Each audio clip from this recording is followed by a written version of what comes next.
Mi tema esta mañana es ¿por qué buscan entre los muertos al que vive? Esa fue la pregunta que los ángeles les hicieron a las mujeres en aquel domingo. Y ciertamente que este mensaje de hoy es el mensaje que distingue a la fe cristiana. La fe cristiana existe, está fundamentada, depende 1000% de lo que hoy vamos a estar hablando, la resurrección de Cristo.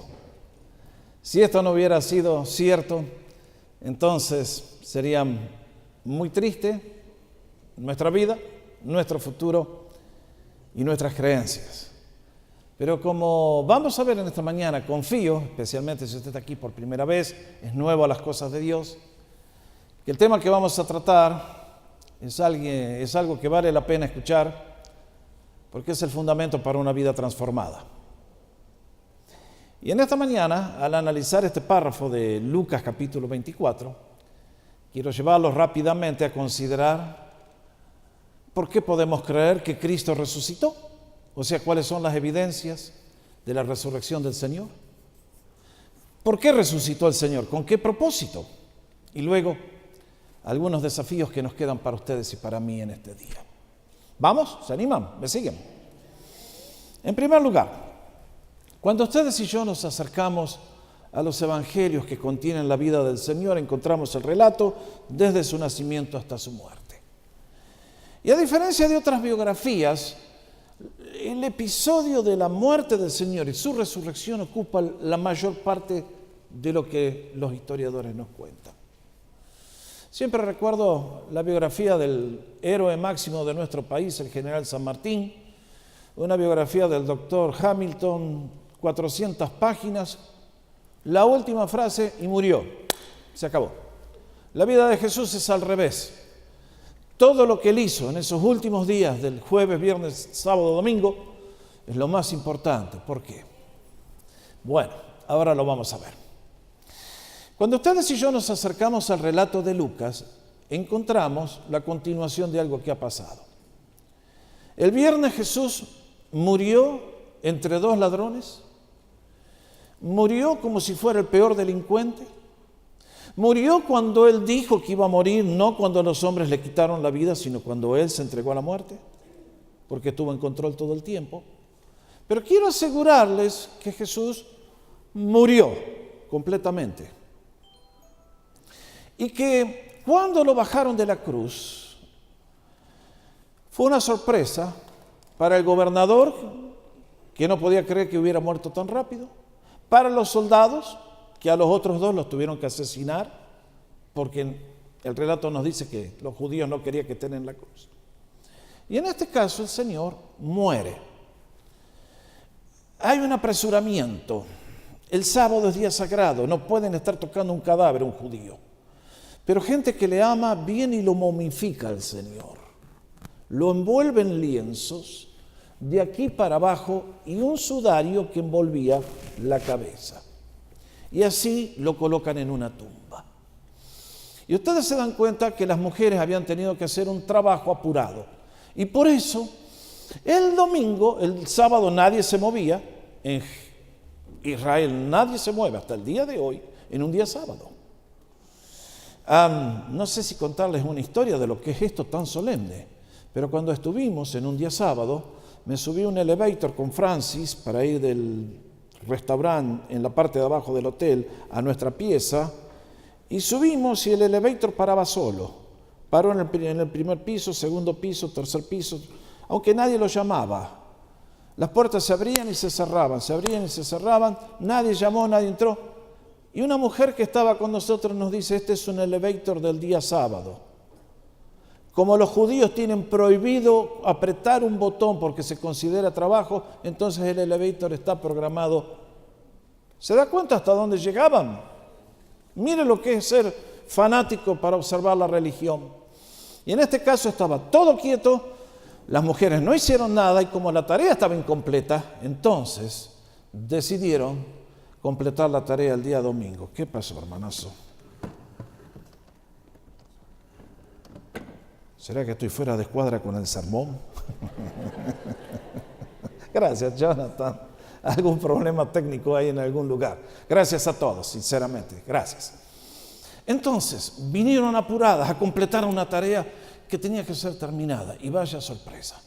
Nos cuenta el relato que estaban preocupados porque ¿quién nos va a mover la piedra? Era una piedra masiva.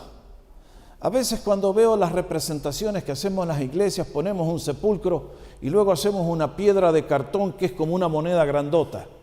Esa piedra no era una piedra así redondita, era un piedrón gigantesco que movieron. Pusieron 16 soldados romanos que custodiaran la tumba, la sellaron y las mujeres venían pensando, ¿cómo vamos a hacer para atender las necesidades del Señor? Y entonces ustedes se encontraron con las grandes sorpresas. En primer lugar, cuando llegaron, la gran sorpresa fue que la piedra no estaba en la puerta. Ahora, piense bien, porque no es que había una piedra redonda y la empujaron y se movió. Lo que dice el Nuevo Testamento en el original es que alguien con un poder agarró esa piedra y le hizo ¡fum! Y posiblemente pesaba 20, 30 toneladas, who knows? Era inmensa. Por eso a ella le preocupaba, ¿quién nos va a mover ese piedrazo? Y llegaron y vieron que la piedra había sido quitada, completamente fuera de lugar. Y para sorpresa, mucho más, entran al sepulcro y ¿dónde estaban los soldados romanos valerosos que formaban el SWAT team? Se habían pegado un jabón, como decimos. Me imagino cuando les apareció el primer ángel. ¡Qué espada, ni escudo, ni gobernador! Salieron huyendo. Y después los arreglaron con mordida. Mordida siempre compra. Así les compraron el silencio. Pero en este caso, el sepulcro está vacío. Pero hay algo que les llama la atención a estas mujeres. Y es que están los lienzos del Señor ahí.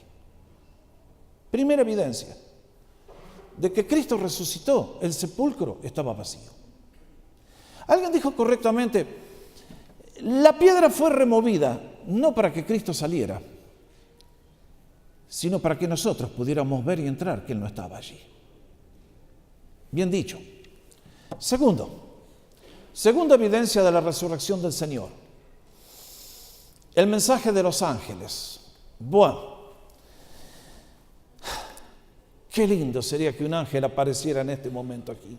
¿No les gustaría? Este culto pasaría a ser el culto inolvidable de toda nuestra vida. Se los garantizo. ¿Quiénes son estos personajes?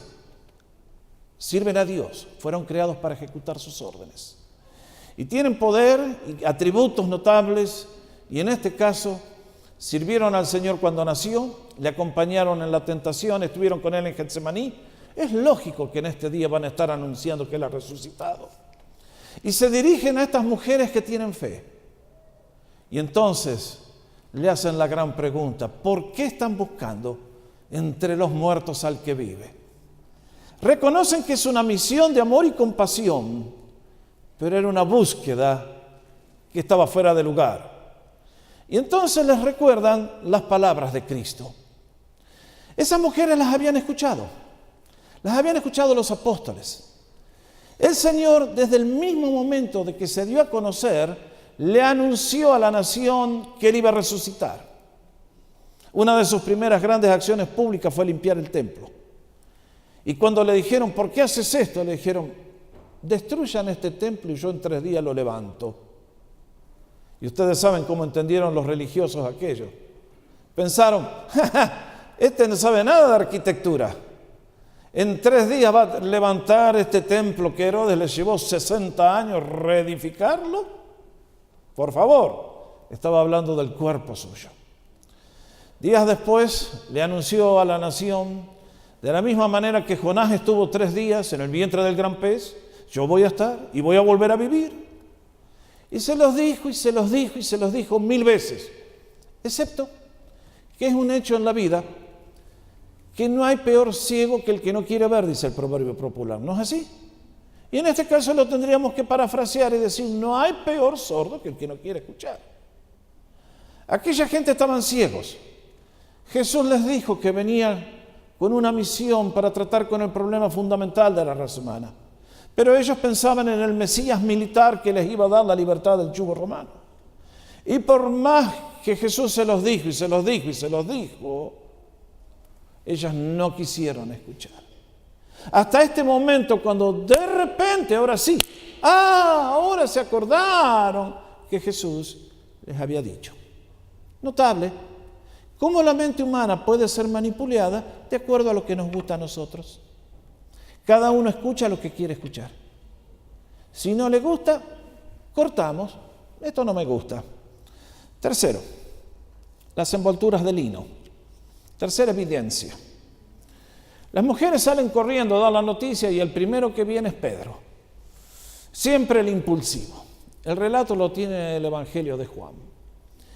Y en este caso, el tema es muy interesante. Lo menciono porque a lo largo de los siglos siempre ha habido gente que ha escrito y ha tratado de negar la resurrección de Jesús, explicándola en términos humanos. Y saben una cosa, siempre hay gente que se hace los millones vendiendo mentiras y hay gente que siempre lo compra. ¿Cuál era la última? La que Tom Hanks hizo la película. De que Jesús se veía con María Magdalena y y es la última en una larga serie de bobadas y tonterías que la gente cree y algunos se hacen millonarios. Siempre va a ser así. Pero lo que pasa es que todas las teorías humanas se derrumban. Alguien solía decir que el cadáver de Jesús no estaba porque alguien se lo había robado. ¿En serio? ¿Quién podría haber sido? La tumba estaba custodiada por soldados que si alguien se acercaba eran profesionales.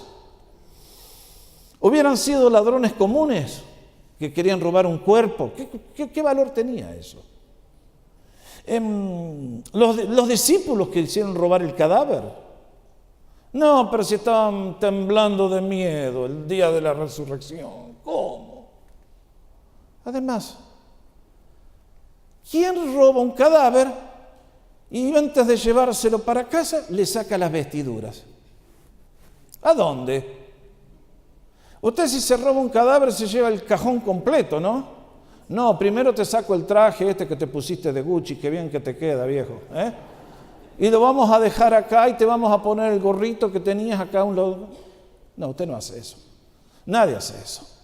En este caso lo que encontramos es que misteriosamente el sudario que envolvía el cuerpo, y como les expliqué, los lienzos que cubrían el cuerpo y el sudario que envolvía la mente, estaban separados. La forma de un cuerpo, la forma de una cabeza, y en el medio faltaba algo. Y la cosa se hizo así para abajo. Y Pedro dijo, y creyó. Tremendo. Hay que pensar en esas evidencias. Pero la pregunta próxima es, ¿por qué resucitó Jesús? Lógicamente, Él tenía todo poder en el cielo y en la tierra y la muerte no le podía vencer. Él no iba a quedar en el sepulcro para siempre. Él es el creador de la vida, el creador de todo. ¿Por qué resucitó Jesús? Esto ahora sí que realmente es asombroso, queridos. Él resucitó para venir a bendecir a sus discípulos. Si yo hubiera resucitado de los muertos ese día, al primero que me lo voy a encarar es a Pilato. Y le digo, viste, no contabas con mi astucia, Pilate. Mirá, ahora te tengo yo en las manos. Me hubiera ido a Anás y a Caifás, los sumos sacerdotes. ¿Vieron ustedes? Y al rey Herodes, ¿viste vos? Y a los soldados que le clavaron. ¿Hizo eso Jesús? Damas y caballeros, recuerden bien lo que estoy diciendo. En esta vida todos tenemos una oportunidad de encontrarnos con Dios. Y cuando la despreciamos, chao, bye bye. Jesús nunca se acercó a sus enemigos. Ellos vivieron y murieron. Hoy están esperando el día del juicio. Jesús solamente trata con gente que le ama y tiene fe en Él, con sus discípulos. Todas las bendiciones que implica la resurrección nunca pueden ser apropiadas ni aprovechadas por aquellos que se burlan. Pilato prefirió la carrera política antes que hacer un acto de justicia y se perdió. Herodes por el desorden sexual de su vida. Los sacerdotes por el comercio. ¿Qué te separa a ti de la salvación de Dios en este día? ¿Qué pecado te separa de Dios? Va a llegar un día que vas a ser examinado por el Creador que te ha dado la vida. En este caso, hoy es un día de decisión. En este día, en esta casa y en todo el universo hay dos grandes grupos, los amigos y los enemigos de Dios. Mi deseo es que todos digan, yo soy un amigo de Jesús. Porque en este caso, el Señor vuelve para los suyos. Y lo primero que encontramos es que volvió para devolverles la fe a aquellos que la habían perdido. Esto es lo que hizo con los 2 discípulos que iban de regreso a su casa en la aldea de Maús. Qué relato tan apasionante. ¿Se imaginan? Aquí están estos 2 tipos, posiblemente Cleofas y su señora, caminando, y ahí van. Una depre total. Y para colmo, vieron, el que anda deprimido le das una buena noticia y en lugar de decir gracias se pone peor. Estaban deprimidos porque habían perdido todas las esperanzas de Jesús. Estaban deprimidos porque pensaban, fue un profeta. Esperábamos que iba a libertar a Israel, pero miren cómo lo mataron. Murió, se acabó todo. Sus esperanzas no habían sido heridas, habían sido hechas añicos, habían desaparecido. Y en este caso el Señor le pregunta, ¿y por qué? ¿Y no te enteraste lo que pasó? No sé, cuéntenme ustedes. Qué gracia la del Señor, ¿eh? Él, que había sido el actor principal del drama, le pide a estos que le cuenten lo que había pasado. Y entonces van y le cuentan. ¿Y qué pasa? El Señor se da cuenta que lo habían bajado de categoría. En lugar de decir, creíamos que era el Hijo de Dios, dijimos, y bueno, era un profetita, y bueno, ahí se quedó la cosa. Y entonces el Señor, con tanta gracia, tomó las Escrituras y ¿qué no hubiera dado yo por haber escuchado esa clase magistral del Antiguo Testamento? Cuando el Señor, tomando cada uno de los libros, le mostró todo lo que decían de Él. ¡Wow! ¿Y qué pasó? Que mientras iba hablando, se comenzó a encender una llama en el pecho de esta gente. Pero el Señor les tuvo que decir algo que realmente es lo que nos tiene que decir a todos de tanto en tanto. Insensatos y duros de corazón para creer todo lo que los profetas han dicho. Insensatos. ¿Quién es un insensato? Un insensato puede ser alguien muy educado, puede ser alguien muy capaz. Pero un insensato es un tipo que le enseñás la tabla de multiplicar, 2 por 2, 4, 4 por 4, 44, no sé cuánto es ya. Y después que le enseñas el 4 por 4 te dice, yo no creo. Y vos decís, pero a este tipo le falla. La tabla de multiplicar es precisa. 2 por 2. Ustedes saben de lo que estamos hablando. ¿Qué tiene que ver la fe con la tabla de multiplicar? Esos son hechos científicos. Ese es el insensato. Le presentás todas las evidencias y te dice, no creo. Es un necio completo. Los peores adjetivos se le tienen que decir a ese individuo. Le presentás la comida, le pones la sopa, la ensalada, el plato principal y el tipo dice, yo no creo que haya un chef. Ah, bueno, dale. La persona que no cree en Cristo es un insensato porque tiene que negar todos los hechos. Y eso es lo que Jesús dice. No sos una persona educada y sofisticada. Jesús le dijo, necio, con capital letters. Y después le dice, duros de corazón. Se las dije, pero no quisieron creer. ¿Cuántas veces el Señor nos tiene que decir las mismas cosas? ¿Cuántas veces tiene que venir a tu vida y reiterarte y tú dale que va. Te voy a resistir y no te voy a obedecer. Y el Señor, por momentos, pierde la paciencia. Y en este caso se los dice. Y demos gracias que Él es quien es, y con todo amor les dio aquella cátedra. Y cuando se sentaron a la mesa, fue que entonces sus ojos fueron abiertos y lo reconocieron. Y ahora sí, ¡uy, qué alegría! Salieron corriendo. Le dijeron a Jesús, Jesús, quédate en casa porque el camino es peligroso de noche. Peligro, no peligro. Volvieron corriendo a Jerusalén a dar las buenas noticias. Jesús estaba vivo. Segundo, Jesús se apareció a los apóstoles. ¿Para qué? Para devolverles la paz. Aquellos hombres, nos dice el Evangelio de Juan, estaban encerrados en el aposento alto por temor a los judíos.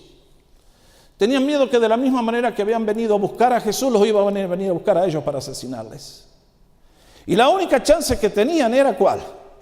Estar encerrados. Tal vez la unión hace la fuerza. ¡Qué fuerza! Si los agarraban esos sinvergüenzas con todo el poderío que tenían, los masacraban a todos. Pero a ese lugar, sin abrir la puerta, allí se materializa el Señor y se planta en medio de ellos y les dice, paz a ustedes. ¡Oh, ¿qué no hubiera dado yo por estar en ese momento? ¿Y usted?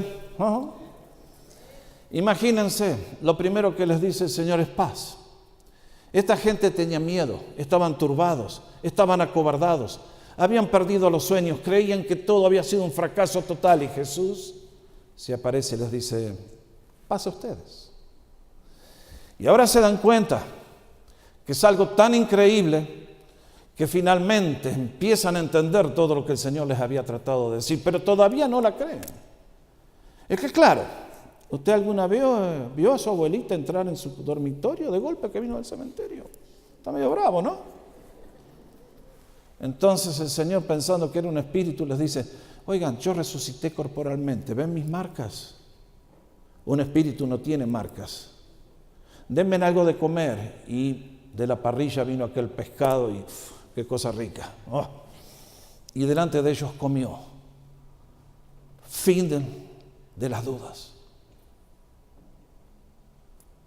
A la salida les voy a entregar un folleto que escribí sobre la historia de Chuck Colson. No sé cuántos conocen la historia, pero en la década del 70 acá hubo un escándalo gigantesco que se llamó el escándalo de Watergate. El presidente Nixon tuvo que renunciar. Fue el único en la historia. Una historia muy triste. Y en el escándalo él tenía 5 asesores legales que eran abogados brillantes. Y cuando la cosa se empezó a destapar, bueno, el asunto es que el complot se destapó porque uno de los 5 asesores cercanos al presidente, cuando vio que lo mandaban a la cárcel, decidió cantar y contó todo. Y este hombre Colson, que era uno de los 5 que seguían al presidente, en el proceso conoció al Señor. El presidente de la compañía Raytheon, que fabrica los primeros microondas y todos esos, le habló de Cristo y este hombre aceptó. El asunto es que fue condenado a 7 meses de prisión. La cumplió y salió para hacer un ministerio tremendo que tiene que ver con restauración de los que han caído en las prisiones. Pero cuando se cumplieron 10 años, le preguntaron los periodistas a Colson, ¿qué aprendió usted de Watergate? Que Jesús resucitó de los muertos. Los periodistas se quedaron mirándolo como diciendo, ¿y este qué le pasó? ¿Tiene un tornillo flojo o se está riendo de nosotros? Entonces Colson les explicó. Cuando aquellos 5 hombres de tanto poder en la nación se vieron que contaron la historia. Y lo que Colson decía es, nadie está dispuesto a dar la vida por una mentira. En ese día que Cristo resucitó, los apóstoles estaban que temblaban como una hoja. 20 días después estaban parados frente al mundo y les dijeron a todo el mundo: Cristo resucitó. Y a donde iban predicaban: Cristo resucitó. Los azotaron, los encarcelaron, los mataron a todos menos al apóstol Juan, y estuvieron dispuestos a dar su vida. Y lo que Colson decía es: nadie da su vida por una mentira.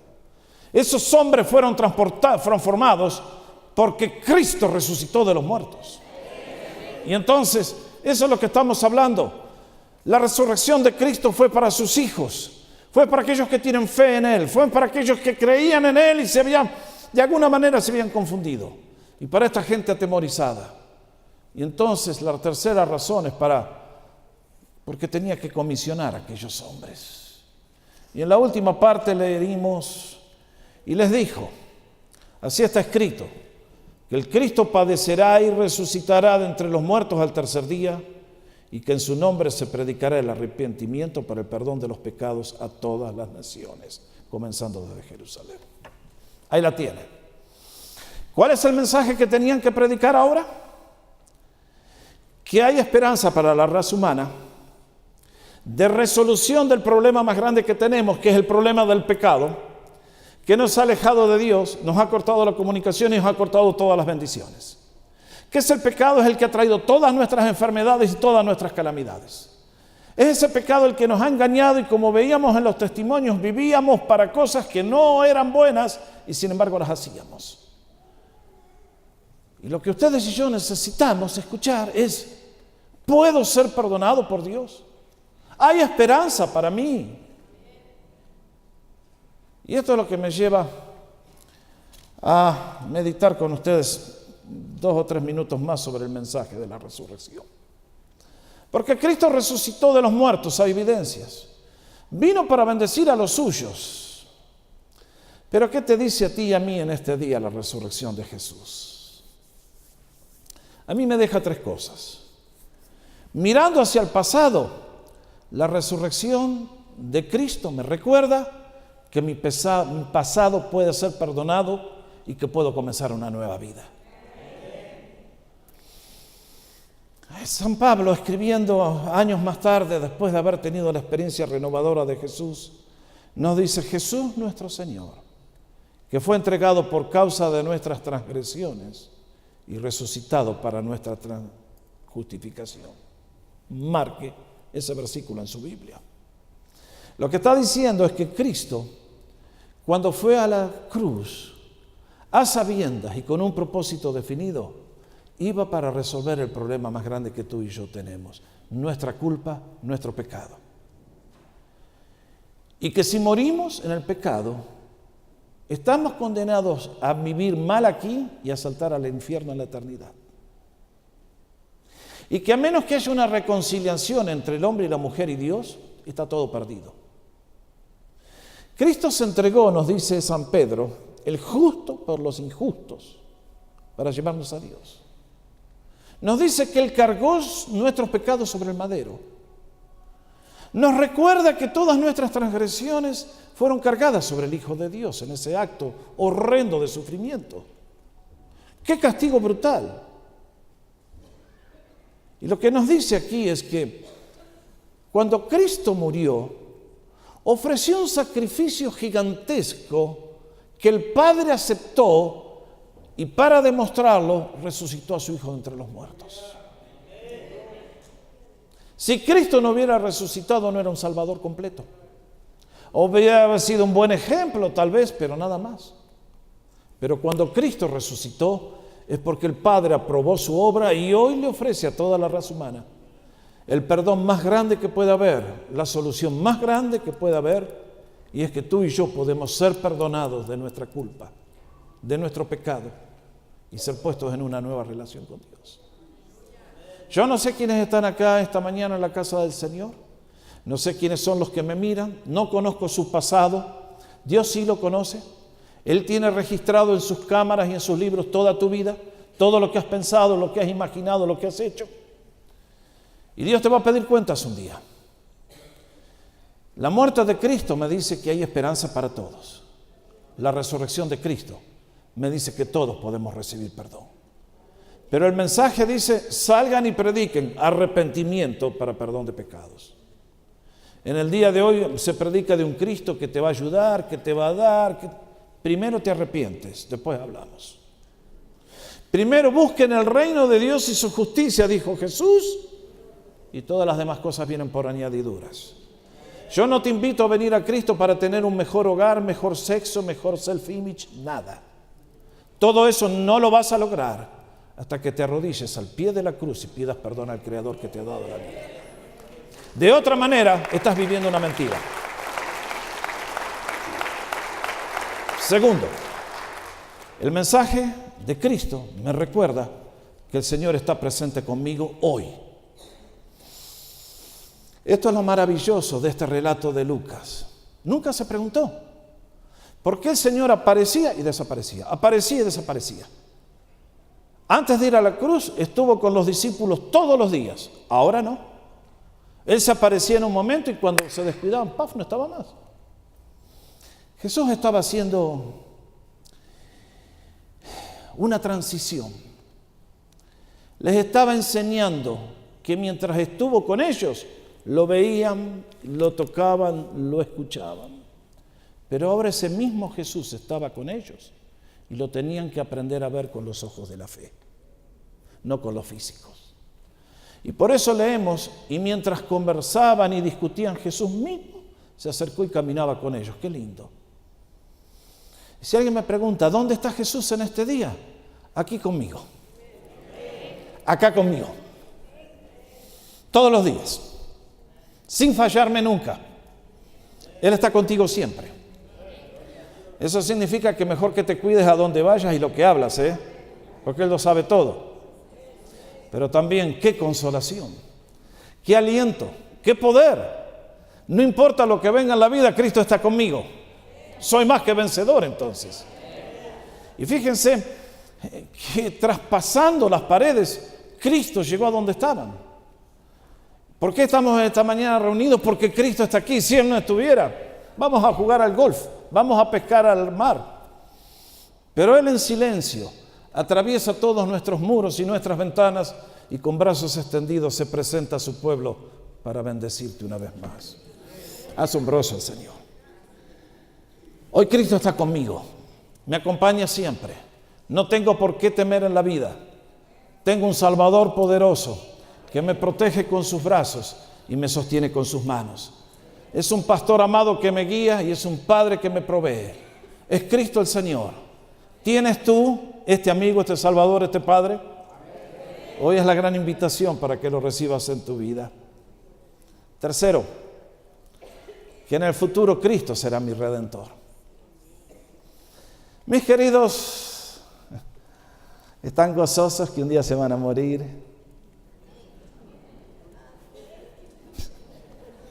¿Alguien tiene apuro por ir al cielo? Que yo sepa, nadie. Mis queridos, la muerte es el tema prohibido. Y con razón. La Biblia dice que es el último enemigo de la raza humana. La muerte entró por el pecado y porque los hombres pecamos pasó a todos los hombres y por eso todos morimos. ¿A usted le gusta pensar que un día va a ser viejito y ya se le va a perder la mente? Horrible, horrible. El proceso que conduce a la muerte no es lindo. La muerte mete miedo. Usted cuando andaba de pachanga ahí en el mundo emborrachándose, ¿alguna vez hablaba del tema de la muerte con los amigotes en el bar? ¿No es cierto? Le esquivamos. Pero fue el Señor el que nos advirtió, no se maravillen de esto, porque vendrá hora cuando todos los que están en los sepulcros oirán la voz del Hijo de Dios. Y los que hicieron lo bueno saldrán a la resurrección de vida, mas los que hicieron lo malo a resurrección de condenación. Mis amigos, todos los que estamos acá, si el Señor se demora, tal vez morimos. Ojalá viniera hoy y se acaba el problema. Miren si nos evitamos el sufrimiento y la muerte. Vení hoy, Señor, dale, apurate, dale. Pero si la cosa se demora y morimos, tenemos una promesa que todos vamos a volver a vivir. Ahora, la cosa linda es que muchos van a resucitar para la resurrección de vida eterna. ¿Y otros? Pilato, Judas, Caifás, necios, insensatos de corazón. Este día separa a la raza humana, se los dije, en dos grandes grupos: los amigos y los enemigos de Dios. Y cuando uno mira que gracias a este Señor maravilloso, ustedes y yo podemos tener el pasado perdonado, el presente y su compañía, y en el futuro saber que más allá de la muerte, que nadie puede garantizar nada, vamos a tener un Salvador poderoso que se levantó victorioso sobre el enemigo. Y Él es el primero entre muchos hermanos. Y Él es el primero de la gran cosecha que vendrá, de millones de hijos que fueron redimidos por su sangre. ¿Tienes tú esta esperanza? Eso es lo que Cristo te ofrece. Es por eso que en este día yo descanso en la resurrección del Señor, porque hay evidencias que lo demuestran en forma terminal. Doy gracias porque Él vino con un propósito de bendecirte a ti y bendecirme a mí. Nos ha dado una comisión inmensa que es gloriosa. Y en el día de hoy te ofrece limpieza de todo lo que pudieras haber hecho. Un nuevo comienzo. Te ofrece compañía, guía, poder, protección. Y un día finalmente vivir con Él eternamente en sus moradas. Tenían razón los ángeles cuando hicieron aquella pregunta: ¿por qué buscan entre los muertos al que vive? Hoy Cristo está vivo. El Cristo está aquí. ¿Tienes un Cristo viviente o tienes un cadáver que andas arrastrando? El Cristo que predicamos es un Cristo de gloria y de poder. Y está aquí con manos extendidas para bendecir tu vida. Por eso, esta mañana es día de regocijo. Para todos sus hijos es día de victoria, para estar felices y contentos. Para todos los que no tienen esta fe, es la invitación de gracia y de bondad del Señor. Ven hoy, ven ahora, ven a Cristo, ven a su bendición. Cuando Él con sus manos extendidas nos dice que se retiró a la gloria y mientras los bendecía volvió al cielo y con manos extendidas nos sigue bendiciendo. ¡Qué relato! ¡Qué Salvador! ¡Qué Señor! Es mi gran privilegio confesarle, poseerle, y es mi deseo que también sea tu posesión en este día. Nos ponemos de pie para orar.